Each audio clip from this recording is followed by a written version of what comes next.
sehingga kita dapat menjumpai dengan Allah yang kami ini. Selawat dan salam kepada Rasul bisa dikatakan Nabi Muhammad SAW yang mana beliau telah menyatakan la ilaha illallah Muhammadur Rasulullah di atas muka bumi. Yang saya hormati ibu kepala sekolah dan serta dewan guru SD Negeri Percontohan, dan yang saya ini rekan-rekan semuanya. Baiklah, di sini saya akan memaparkan designasi pemahaman diagnosis ini setelah saya dapatkan di program pendidikan guru penggerak. Di sini pemahaman diagnosis. Ibu pasti sudah tahu ya apa aja diagnosis yang ada di sekolah. Saya sebutkan ibu apa aja yang ada di sekolah diagnosis kita. Gimana? Salam pagi hari ya Bu ya. 5S itu sudah termasuk diagnosis ya Ibu. Baiklah. Ini di sini konsep inti dari diagnosis itu ada perubahan paradigma, kemudian disiplin positif, keyakinan kelas, kebutuhan dasar manusia, posisi kontrol guru, serta segitiga restitusi. Di sini perubahan paradigma.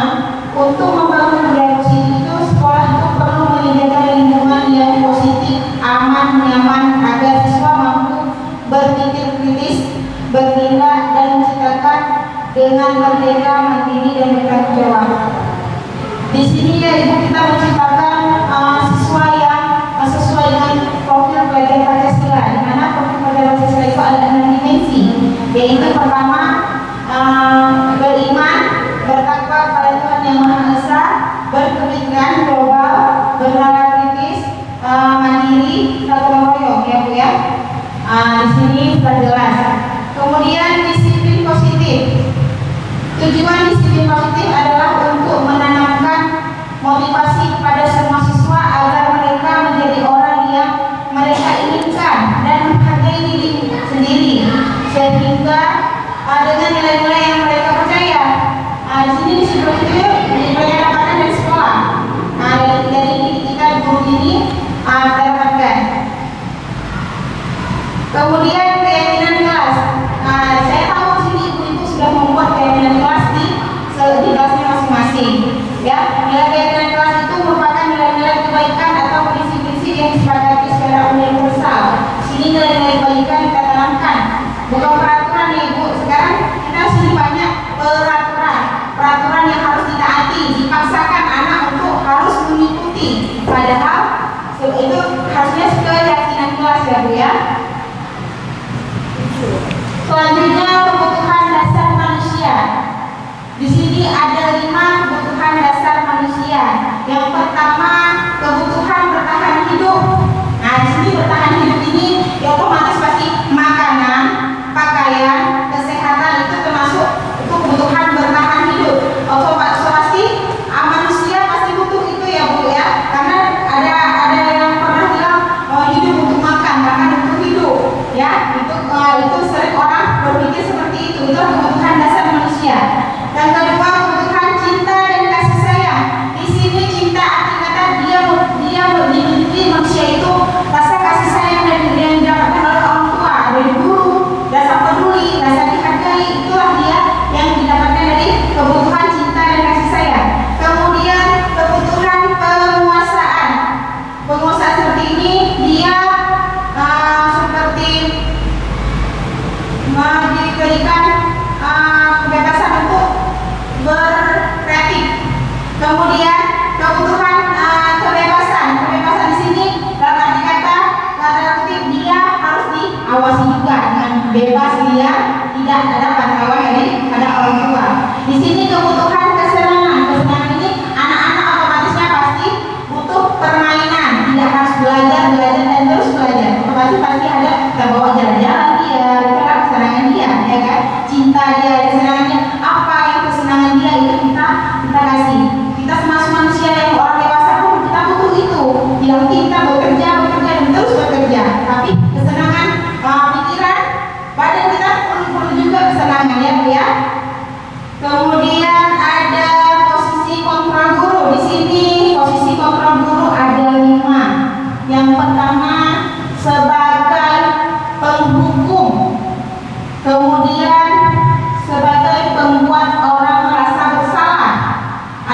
sebagai teman, kemudian sebagai monitor atau pemantau, dan juga sebagai manajer. Jadi di sini konsep yang saya mau tanyakan sama ibu, selama ini ibu sebagai posisi sebagai apa yang ibu tanamkan, yang ibu miliki di dalam diri ibu selama ibu ngajar? Apakah ibu sebagai pembuku, apakah sebagai pembuat salah, apakah teman, pemantau atau manajer? Ada yang ingin menjawab ibu? Selama ini ibu yang jalankan di sekolah apa ibu miliki di posisi bapak ibu? Sebagai apa? Manajer, manajer atau among ya. Nah, itu sebenarnya kita harus memang harus kita miliki seorang manajer, kita sebagai manajer. Jangan, tapi selama ini saya rasa mungkin kita sebagai penghukum ya Bu, banyak hukum, kasih hukuman kepada anak-anak dan membuat rasa bersalah. Jangan kayak gitu nak, ibu nanti. Nah, pasti kayak gitu kan kita ngomong kan. Ini kamu kenapa kayak ini? Kami ada di sekolah. Kalau anak-anak kan pasti kita hukum mereka, suruh lari kah, ya kan, suruh lari lapangan ataupun nggak pakai air, kita kasih dapat sampai bawa buku. Kita seringan seperti itu ya Bu ya. Jadi kita ubah mindset kita seperti itu, jangan lihat kayak hukum tapi sebagai pemantau dan atau manajer. Kemudian di sini ada segitiga restitusi, di mana restitusi itu adalah merupakan proses menciptakan posisi bagi siswa untuk memperbaiki kesalahan mereka sehingga mereka bisa kembali kepada kelompoknya. Di sini segitiga restitusi itu ada 3 tahap. Yang pertama itu menstabilkan identitas. Di situ kita cari dulu identitas anak itu seperti apa, dia latar belakang dia seperti apa, permasalahan seperti apa. Kemudian yang kedua validasi ke tindakan yang salah. Kita bertanya dia, kamu ibu juga pernah merasakan itu. Nah ibu, jadi kamu jangan merasa bersalah. Ibu juga pernah merasakan berbuat kesalahan. Nah seperti itu kita tanyakan. Jangan kita polis dia, kenapa kayak gini? Jangan dia. Jadi kemudian kita tanyakan kembali, menanyakan keyakinan yang sudah kita tanamkan di dalam kelas mereka. Nah, kita di kelas maupun di sekolah kita sudah kita tanamkan, kita buat kesepakatan keyakinan kelas ya Bu ya. Jadi kita kan misalnya di ruang kelas bersih, gotong royong, nah telat 5 menit masuk sekolah, masuk ke kelas, tidak boleh telat terlambat ya kan. Nanti ada konsekuensinya. Nah, jadi kita sepakati bersama, jangan antara kita aja, ya kan. Anak harus ikutin peraturan kita aja. Jadi di sini kita ubah ibu, jangan kita buat peraturan seperti itu, tapi kita buat keyakinan kelas. Keyakinan kelas itu kita sepakati bersama siswa. Jadi siswa itu dia meyakinkan dalam diri mereka sendiri yang berbuat. Nah, kita buat keyakinan kelas. Apa yang harus kita buat hari ini? Tidak boleh terlambat dalam masuk kelas. Yang pertama. Kemudian kalau mau keluar masuk, minta izin dulu. Itu satu keyakinan kelas. Kemudian bila ada yang buang sampah, misalnya apa tempat denda 1.000, boleh juga. Tapi kan sama-sama kita buat keyakinan kelas, kesepakatan. Jangan kita buat aturan kita tulis langsung tempel. Wah, nah ini peraturan. Nah, jangan seperti itu ya Bu ya. Jadi kita ubah sekarang yang kita seperti itu. Itu aja cuma dari saya, pemaparan saya tentang pemahaman budaya positif. Mungkin dari ibu ada yang ingin bertanya atau ada tanggapan? Saya persilakan.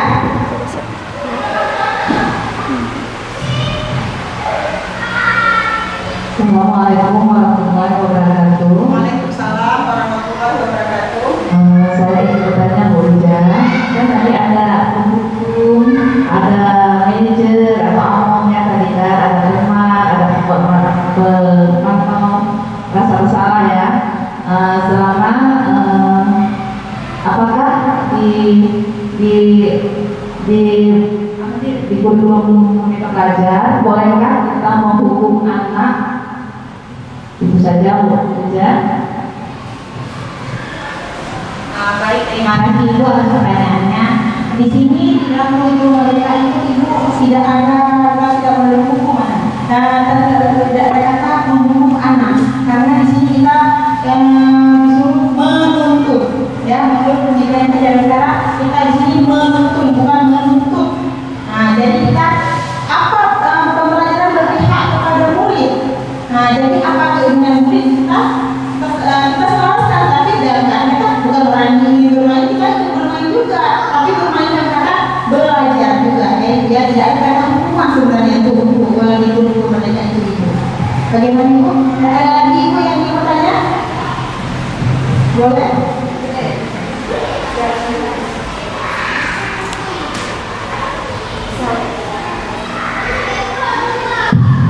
Assalamualaikum warahmatullahi wabarakatuh. Bu Iza, kami masih di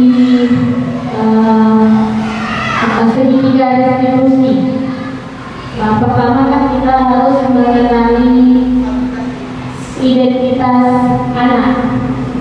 Jadi kan kalau misalnya untuk di kurikulum merdeka, cara kita mengenali identitas anak itu seperti apa? Atau apa kita perlu minta kakaknya atau kita langsung berkunjung ke rumahnya untuk mengetahui situasi kondisi peserta didik kita tadi. Tolong dijelaskan kembali. Saya merasa. Baik ibu, di sini di segitiga restitusi ibu dalam menstabilkan identitas anak, sebenarnya kita sebagai wali kelas kita kan udah tahu pertama data dari dari ya, dari otomatis dari ibu dulu, ya kan? Setelah itu kita sebagai wali kelas kita kan pasti ada pemuramah dengan orang tua, ya kan? Ada pemuramah sebagai orang bersama orang tua. Tidak hanya kita di saat ada rapat komite aja kita ketemu dengan orang tua. Jadi sebenarnya intinya itu guru kelas harus ada membuat pemuramah dengan orang tua. Tapi kenyataan selama ini orang tua itu kalau disuruh ke sekolah sibuk kerja ini itu, tapi ketika ada bantuan cepat ya bu ya, itu kenyataan banyak ya bu ya sekarang di sekolah ya seperti itu. Tapi itulah kita kembali di kakak mereka itu sudah nampak di kakak mereka ya apa-apa ada anak yang bergondong kan otomatis anak yang bergondong itu lebih banyak ininya ya masalahnya kayaknya ya bu, karena dia berpikir kasih sayang dari orang tuanya udah rampas ya kan, terpisah antara ibu dan ayah mereka sudah. Jadi ketika kita selalu dulu kita tanyakan lebih dalam lagi dulu kepada anaknya dulu. Ketika kita melihat dari data mereka, tanya dulu kepada anaknya mengapa dia seperti itu, ya, menggali permasalahan seperti itu, mengapa dia berbuat seperti itu. Contoh misalnya saya bilang jauh, dia seorang anak piket dan tempat peraturan piket, kayak kamu dari jadwalkan ke anak piket hari Senin, ketika pulang dia go terus, nggak ada gurunya yang mantau, ya kan? Jadi ketika temannya melalui, ketika gurunya balik nggak ada, jujur dia katanya ada apa? Mungkin dia capek bu, menyapu nggak bersih bersih, nggak sia-sia. Nah, kita kan ada masalah seperti apa? Di situ kita tidak boleh menghukum dia, dan kita harus memvalidasi tindakan yang salah. Oh, nah ini tidak boleh seperti itu. Kita kan, kan tadi udah kok keyakinan menjaga kebersihan kalau bersama. Nah, seperti itu ibu. Silakan ibu. Ada lagi ibu ya kan? Boleh. Assalamualaikum warahmatullahi wabarakatuh. Ibu, saya mau bertanya. Pertanyaan pertama ibu ya. Bu, oh iya pertanyaan. Saya mau bertanya. Kan tadi ada kontrol dan gantungan. Tadi kontrol tadi ada. Ya, kontrol tadi ada 5, yaitu pembuku, terus teman, manajer, pembuku, terus membuat orang merasa bersalah. Di yang saya mau tanyakan ibu, di 5 sisi kontrol ini yang mana sudah ibu terapkan? Makasih ibu. Baik. Di sini saya sudah menerapkan sebenarnya ya selama ini yang sudah saya lakukan sebenarnya buku ya bu, selama ini sudah terangkum buku. Tapi setelah saya menerima pendidikan dari guru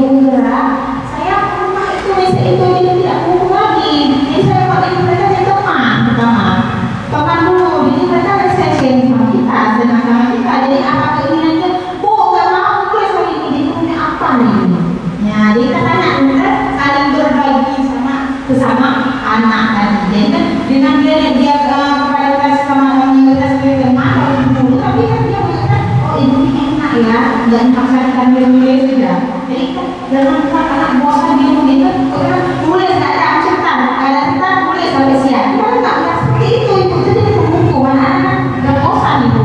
Nah, jadi kita ubah. Jadi kan mantau dia juga ya. Yang pertama manajer katanya, anak kamu mau jadi apa? Mau jadi orang seperti apa? Nah, jadi kan oh saya mau jadi dokter. Karena seperti itu. Kalau mau jadi dokter harus bisa apa, nak? Dia ada buku resepnya juga. Dari resep untuk pasiennya. Jadi kalau kita nulis, nah jadi kan ada cara dengan kata-kata positif. Nah, jangan berkata kasar seperti itu ibu bisa. Ada lagi ibu? Udah ya? Nah, oke. Baiklah ibu, terima kasih atas pertanyaan dan tanggapan. Demikianlah pemaparan tentang pemahaman budaya positif yang telah saya dapatkan di pendidikan Golongan Negara. Saya akhiri dengan wabillahi taufiq wal hidayah. Assalamualaikum warahmatullahi wabarakatuh.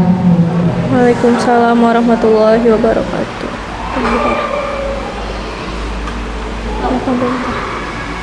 Yang hitam.